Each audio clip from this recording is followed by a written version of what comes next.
Hi hello friends, நான் காதலி. இன்றைக்கி என்ன ஹைலைட் பார்க்கலாமா? இங்கே முரளி வந்து ராகவுக்கு ஏதாவது ஆகணுன்ட்டு காரோட பிரேக்கை வந்து கட் பண்ணிடுறாருங்க.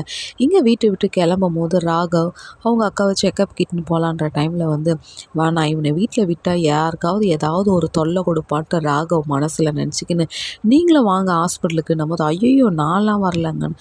என்னங்க உங்கள் ஒய்ஃபை இட்டுன்னு போகிறோம் செக்கப்புக்கு, நீங்கள் வரலன்னா எப்படின்ட்டு நம்ம முரளியும் உட்கார வச்சுன்னு போகிற டைமில் ராகவ் வந்து கார் ஓட்டினே போகும்போது பிரேக் போடும்போது பிரேக்கே நிற்காதுங்க.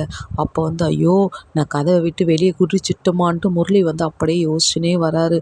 இவனை காரில் போய் ஏதாவது பண்ணலான்னு பார்த்தா பாவி என்ன வேற காரில் தூக்கி போட்டுன்னு உக்காந்துட்டான். ஐயோ டோரை திறந்து அப்படியே ஊந்துட்டோமா, உடம்பெல்லாம் சின்ன பின்னமாக ஆகிடுமே.